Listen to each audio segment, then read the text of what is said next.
Welcome back to my YouTube channel friends. आज हम बात करेंगे एम के उच्चारण के नियम के।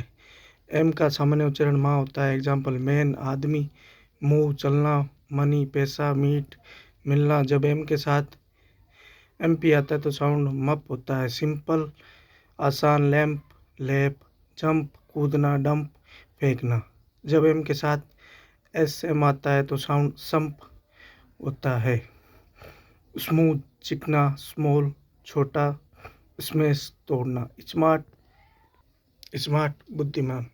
इस प्रकार आज हमने जाना एम के उच्चारण के कुछ नियम, जो कि एग्जाम्पल के थ्रू मैन आदमी, पैसा, मुंह चलना, मीट मिलना, सिंपल आसान, लैंप लैप, स्मूथ चिकना, स्मॉल छोटा, स्मैश तोड़ना, स्मार्ट बुद्धिमान।